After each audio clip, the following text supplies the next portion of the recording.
should I say, buonasera? Oh, great. Or should I say, rigidage? Very good, Rosa, but wrong. Oh, you know, Greta, we Australians have strange ways of saying things with our mouths. What do you mean? Well, we call everything what it is not. Eh? Well, you know, a redhead man is called Blue, a bald man is called Curly, and a policeman is called... Yes, Rosa, we know what a policeman's called. Why is it so, Greet? I don't know, it's just the Australian sense of humour, like... Well, like...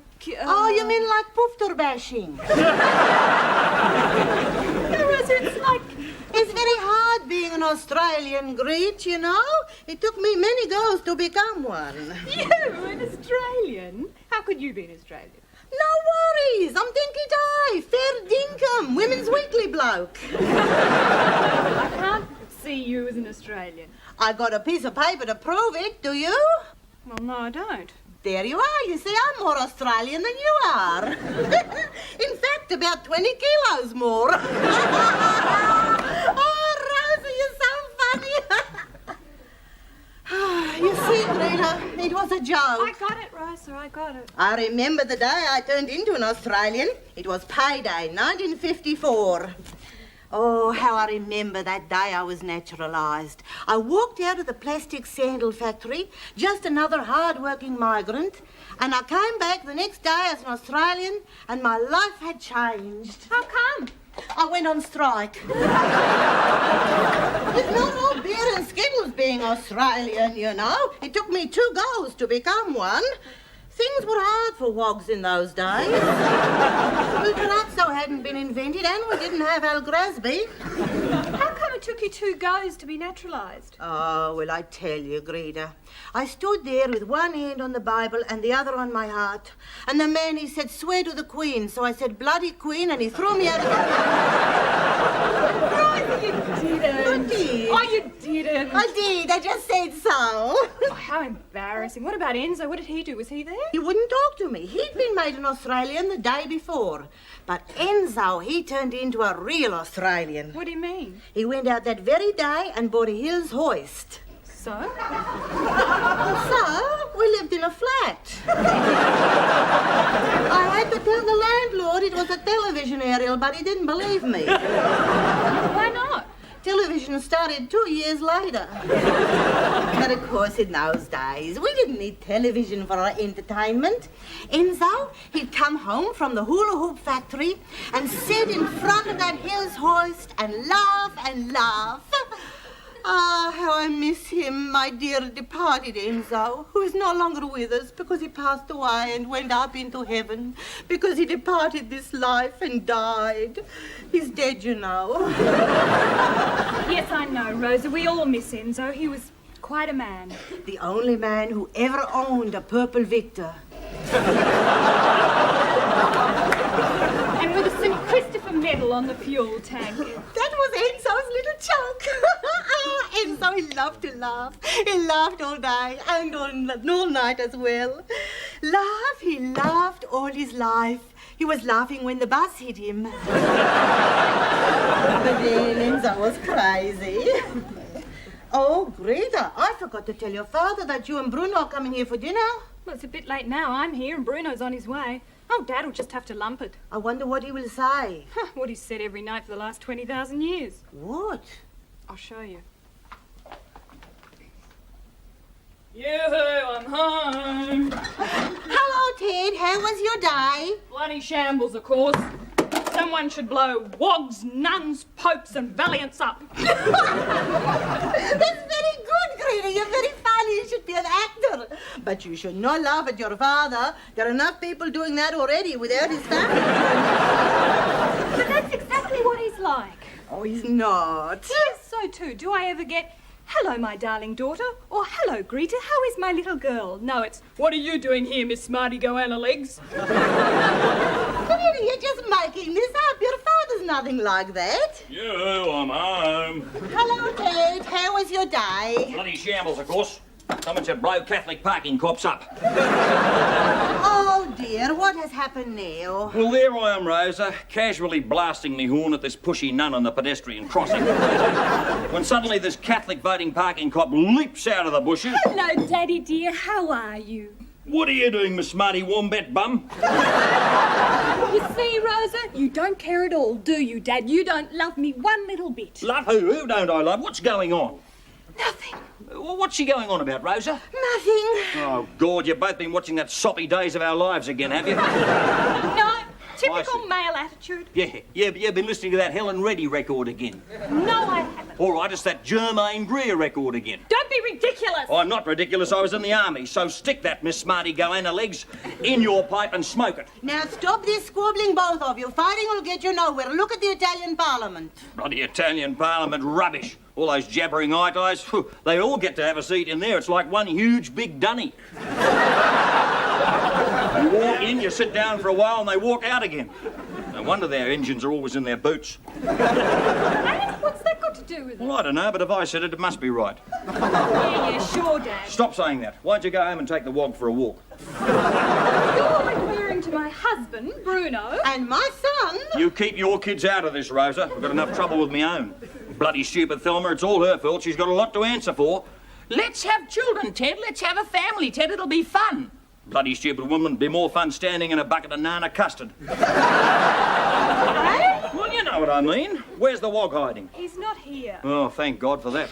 He's coming later. Oh, God, the whole world's plotting against me as usual. Where's me paper? In the lounge room. Oh. Bloody pushy daughters. She's supposed to be a son. But did she listen to her father? No. Oh, no. Typical bloody woman. Change her mind at the drop of a hat. Oh, well, how's not the reason why. I'm not going to worry about it. I'm not going to worry about anything anymore. Eat, drink, be merry and die. For tomorrow we... I don't know. Wash the car, I suppose. There's bloody rain for sure.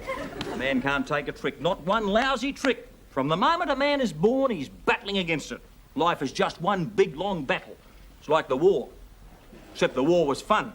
The government stepped in and stopped it all. Typical. As soon as a man becomes a war hero, the politicians ruin his fun. You, a war hero? God, pick on Grandmother, give a man a heart attack. Where'd you come from? The kitchen. Oh, well, get back in the line, where you belong. Man's not safe with wogs sneaking up behind him, slithering all over the place. Yeah, sure, Ted. Put that down. Leave that beer alone. I fought and died for that beer during the war. You're in the catering corps. And even then you got captured. Yeah, well, I was vastly outnumbered. It took 300 kraut to capture me. How many? Well, one. But she was huge, and if she'd had a gun, I'm sure she would have shot me. You were captured by a woman without a gun. How come she didn't have a gun? Nuns don't carry guns. You, the hero of Wombat Crescent, were actually captured by an unarmed German nun. No, she was Swiss. You were captured by a neutral nun? What were you doing in Switzerland? I was lost. Never trust a nun, mate. One minute they're giving you a dink on their bike, and next minute they're dobbing you into the Gestapo. Ted, a nun would not dob you into the Gestapo. Well, Sister Heidi did. She got very stroppy when I took my clothes off. What were you trying to do? I wanted to get a disguise. I just wanted to swap uniforms. No sense of humour, nuns. Next thing, the Germans are everywhere, and I'm standing there in me khaki underpants. So that's why you hate nuns? I don't hate nuns. I just think they're overrated, that's all. You wouldn't catch me being one. Well, you tried. Oh, well, that was different. I was desperate. It was every nun for himself in those days. Yeah, sure, Look, Ted. stop all this hero worship stuff and let me read the paper in peace. You don't read the paper, you just look at the pictures. I do not. I read every word, even the small print, even the little ads. Here we go. I'll read you one. Men, relax and be pampered by Cindy and her gorgeous girls at the Helping Hand Massage Parlour. Oh, pickle me grandmother. So that's why you're always reading the paper, and we thought it was Mandrake. No, it was a mistake. I'll read you another one. Here you are. Here's another one. You could be rich and not know it. If your name is Bullpit, call this number and learn something to your advantage. See, I read all the words, all the... Struth almighty! That's my name. Pickle me grandmother. I'm going to be rich.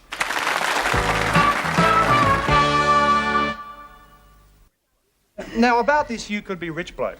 Oh, well, Ted finally got in touch with him this morning, and Mr. McDingle is coming here tonight. Something smells very fishy to me, Rosa. That's the octopus soup we're having for dinner. You're never get Dad eating octopus soup. I know, so I told him it was pea soup with feet. I'm home. I'll see you, Rosa. Hello, Dad. Bye, Dad. I'll be off now. Just a minute. Aren't you going to ask your firstborn and eldest father what sort of a day he had? All right, then. Hello, Dad. How was your day? None of your business. Someone should blow three-legged fox terriers up. Oh, dear. What has happened now? Well, I get out of my car and drop me keys. I get down on my knees to pick 'em up, and next thing, whack! Jack's clamped around me, randy little animal. I've a good mind to whip another leg off. That'll slow him down a bit. Anyway, where's my paper? In the lounge room? Yeah. Oh, go on. Yeah, listen, Dad. No, not now. I've got to concentrate on getting rich. Dad, who is this McDingle bloke? Oh, Hamish McDingle, that's a solicitor who lives in these foreign places that are not in Australia. Hamish McDingle. Now, this is a stab in the dark, but would he be Scottish? That's the joint, Scotland, the place where all those pom blokes wear skirts. Yeah, and they when they talk, they sound like they're gargling. You'll be here any minute. Yeah, what for? Well, I don't know. My name's Bullpit. I'm going to hear something to my advantage. Well, you can write Aspro in Latin. Why don't you hang around and translate for me? Well, that'll be him now. Make yourself useful and go and get Rosa to answer the door. Why, Rosa? Well, she doesn't pay any rent, and I've got to eat all that wog food. Bloody soup with feet, indeed. He only said that because it's probably got spinach in it. Go on, go and get her. Yeah, but... Rosa, answer the door. You answer it. It's your doorbell. I left mine at home at the old house with the tenants. Now, listen, woman. Oh, God, I don't believe this. Get your smart-ass university hands off my door. It's my door, and I've just about paid it off. All right. Man can't get any peace around here. What do you want? When you come in, talk slowly so my interpreter can interp you. Good evening, Mr. Bullpit. It is a pleasure to meet you. Right, just a minute. What did he say, Craig? He said, good evening, Mr. Bullpit. It is a pleasure to meet you. Right, well, tell him I'm delighted to have him here and welcome him to my home. He's delighted. Oh, Dad! Go on, tell him. Daddy's speaking. Excuse me, Mr. Bullpit. Just a minute. I'll listen to you when my interpreter's ready to start working. Hold on. Nobody move. That was English. Of course. He's speaking English. Yes, Dad. Well, why doesn't somebody tell me? God, a man has to do everything in this house. God, it's hard. Excuse me again, but do you mind if I sit down? Yeah, go ahead. Oh, could do what you like. Obviously, nobody cares what I think. Would you like a drink, Mr. Oh, McDingle? here we go again, chucking me grog around like it's water. How kind. Just a wee dram, thank you. Oh, bad luck we ran out of drams yesterday. I'll have to go without. Dad! A wee dram of the... A whiskey. A drama whiskey. Scottish, of course. Pickle me grandmother, whiskey and scotch. How big is a dram? Oh, you know, it's about the size of, what you call it here? A schooner? A schooner full of scotch? Pickle me grandmother. That's enough to pickle me grandmother. Go and get him some milk till we find out what he wants. I'll get you the drink. Mr. Bullpit, over the last few months, I've journeyed long and far, from the highlands to the lowlands, from the high road to the low road, from the Loch Ness to the unlock Ness, over fair seas and foul, searching, always searching. What for, your brain? All that gibberish, get on with it. Where's the money come in?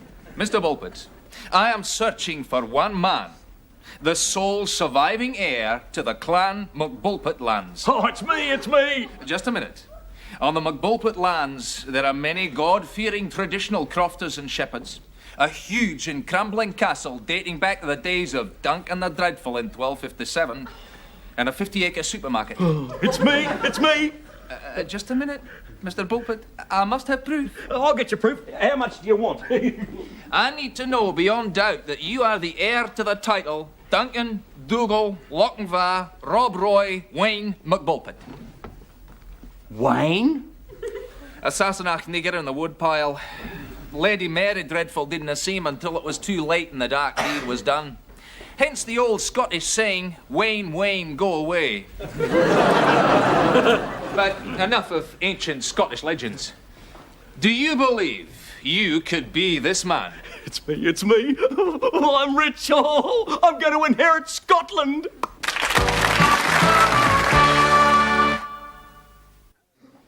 Well, there you have it, Mr. Bullpit. Oh, don't be so formal, Hamish. You may call me Laird Bullpit. Oh, not yet. Not until you have proof that you are the long-lost heir I've been searching for. Oh, I'll get you proof. Oh, if I even have to make it up myself. What? Nothing. Listen, what sort of proof are you looking for? Oh, the usual documents, family trees. Oh, I got a gum tree. It's a very nice one outside. A genealogical tree, Mr. Bolton. You're making it hard, Hamish, old boy. That bloody Harry Butler won't let us take any fancy plants into the country, you know. A family tree, Dad. Yes, in fact, anything that will prove you have Scottish blood. Oh, well, no probs then. Or there's just one other wee thing. What other wee thing? Money. How wee is this money? Oh, let me see now. Up and down, round about, to and fro, here and there, in and out. Get on with it. Shall we say 5,000? 5,000? Pickle me grandmother. That's the biggest wee I've ever heard of. What's this $5,000 for? Oh, you can appreciate that I've run up a lot of expenses in my search for the ancient laird. Gratuities and disbursements and such like. Yeah, $5,000's an awful lot of such likes. I'm sure when we prove your claim, you'll find that 5,000 is a small price to pay to become filthy rich. How filthy? Disgusting filthy. 20 million at least. 20 million? And that's just sheep. Good night. I'll be back tomorrow. 20 million sheep? Okay, the new. Outside, it's a brawbrek moonlight nichtenik. Good night. Did you hear that, boy? Oh, I'm going to be rich. Yeah, sure, Dad. Now listen, you're not Scottish, you've never been Scottish, and who's ever heard of Scots blood in our family? Well, maybe not in your family, mate, but our family is chocker with tartan blood. You must have seen the way I hoe into that shortbread. I'm always eating Scottish food. Well, like what? Big Macs. Yeah, all right. Now, look, given that there's a chance in millions that you convince this Hamish freak, where are you, the Laird McBullpit of Wombat Crescent, going to find $5,000? No probs, Mr. Smarty Discipline Dealer. I'm going to ring the travel agent right now. Why? Your mother's in Europe, right? Yeah, so? Well, I'm going to cash in her return ticket and give the money to Hamish. Hey, but what about Mum? She's got a thumb, she can hitchhike. Oh, Rita, I'm so worried about poor Selma. Hitchhiking around Europe in winter. She'll wear the thumb out of her glove. Well, Bruno said not to worry. He's got everything under control. Well, it doesn't seem very under control to me. He's going to go through with this, you know. He's already got the $5,000 in cash, not to mention all sorts of strange documents and photos. Has anyone thought, just for a moment, that this could possibly be true? No, Rosa, it couldn't possibly be true, could it? No. Well, I don't know, Craig. Stranger things have happened. Look at Doris Pilbeam, who lived next door to me, only in the next street. Well, she suddenly became a millionaire overnight. How? She married one. That's not exactly the same thing, is it, Rosa? I mean, it's not by chance. It's not a stroke of good luck. Oh, yes, it was. She was ugly like an old boot. Where is Dad? Oh, he's been in his room for hours assembling all the documents. You know, he's got enough stuff there to prove that he built Scotland. Not to mention that Macbeth was Muhammad Ali before he took up boxing. What about the 5,000? Couldn't we grab it and hide it? Yeah, there's something strange about that McDingle bloke. Where'd Dad put the money? In the wall safe behind the picture. Let's just grab it. Oh, but I don't know the combination. Well, it's written on the back of the picture. Why? So Dad doesn't forget it, of course. Oh, of course. Oh, I don't know, Craig. I don't think we should. Look, it's for his own good, and well, think about Mum's thumb. Besides, he'll never know. Open it. Get your hands off that. Off what? You know what, my get-rich money. Oh, give it up, Dad. You'll never prove yourself to be the heir of the McBullpit millions. You reckon, do you? Look at this.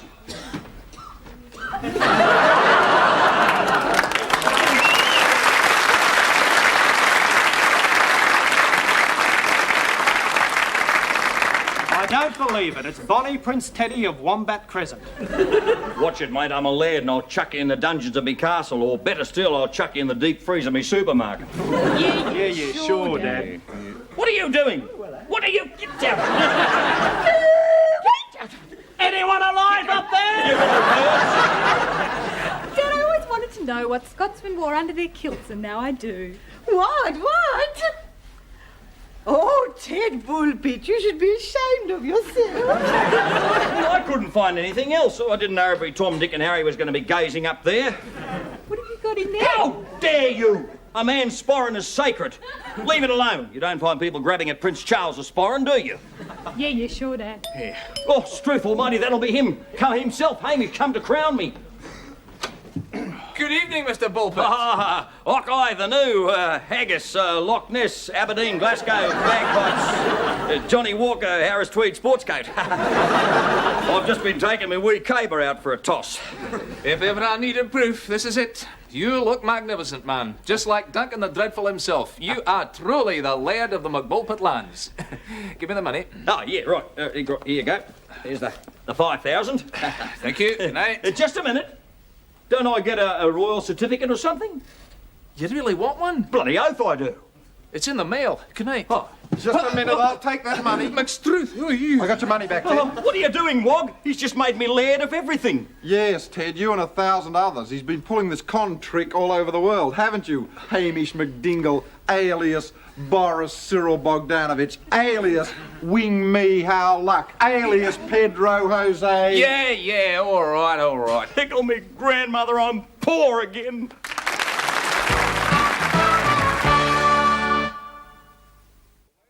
So you see, Ted, the local cops checked him out as soon as Craig told me about the whole deal. They've been after him for months. Is there a reward? No. Oh, of course, I never believed him for a moment. Oh, yeah, sure. Stop saying that. Yes? Oh, it's the same ticket he cashed in yesterday. Oh, okie dokie, I suppose I will have to do. Yes, thank you.